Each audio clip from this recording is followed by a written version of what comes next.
राहुल जी, यहाँ पे एक अजीब विडंबना सी बात यह कि खुद दानिश अली को अब निशाने पर ले लिया गया है और यह काम भारतीय जनता पार्टी के एक सांसद, और जो सूत्रों के हवाले से खबर आ रही है कि पार्लियामेंट्री की जो प्रिविलेज कमेटी है अब वो मामले की जांच कर रही, लेकिन सिर्फ वो जो रमेश बिधूड़ी ने कहा है उसकी जांच नहीं कर रही, वो सारे कंप्लेन की जांच कर रही जिसमें दानिश अली ने भी कुछ गड़बड़ी की है। हालांकि उसका कोई सबूत अभी तक निशिकांत दुबे नहीं दे पाए, उसकी भी जांच हो रही है।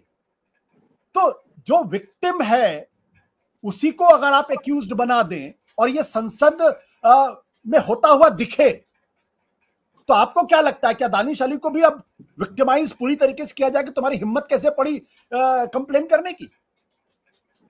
ये नया न्याय है और लोकसभा सचिवालय ने ये इसकी पुष्टि की है कि इस पूरे मामले में दोनों के खिलाफ जितनी भी शिकायतें की गई हैं सबकी जांच की जाएगी, केवल एक ही शिकायत की जांच नहीं की जाएगी।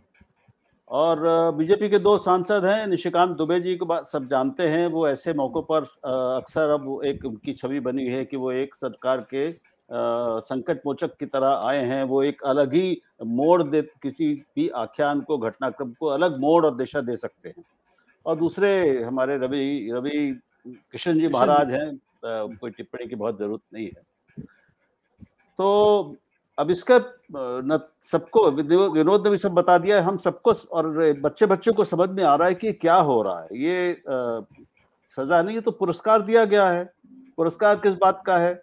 पुरस्कार ये है कि वो अब गुर्जर समाज के नायक के रूप में उभर गए हैं, उभारा जाएगा उनको। उनके इस प्रभाव को स्वीकार करके ही उन्हें टोंक का वो बनाया गया है, इंचार्ज बनाया गया है 4 विधानसभाओं के लिए, क्योंकि वहां पे गुर्जर प्रधान 4 विधानसभा क्षेत्र।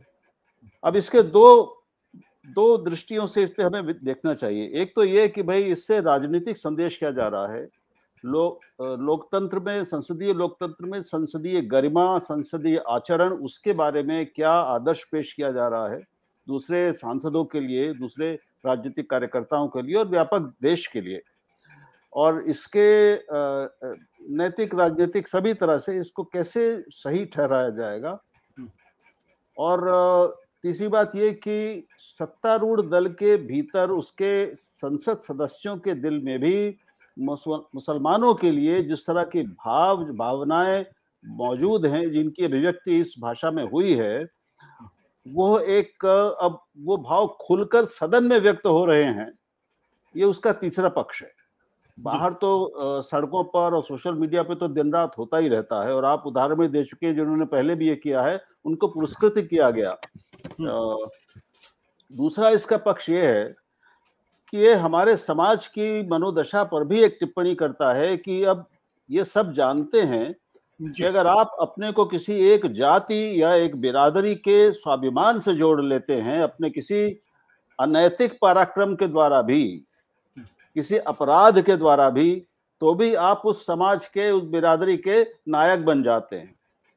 और ये हम बहुत सारे मामलों में देख चुके हैं, और इसमें केवल ये बीजेपी करती हुई ऐसा नहीं है। तो ये हमारे राजनीति से इतर जो हमारा एक समाज है, जातियों में, बिरादरियों में और इन सब में बटा हुआ, ये उसकी एक कड़वी सच्चाई है कि आप एक बार अपनी जाति के अस्तित्व के और उसके ठसक के, उसकी, मैं कहूँगा उसकी धमक के, उसकी ताकत के प्रतीक बन जाएं, उसकी वीरता के प्रतीक बन जाएं, तो आपके लिए सारे खून माफ हैं। तो ये बहुत ही ज्यादा दुखद है।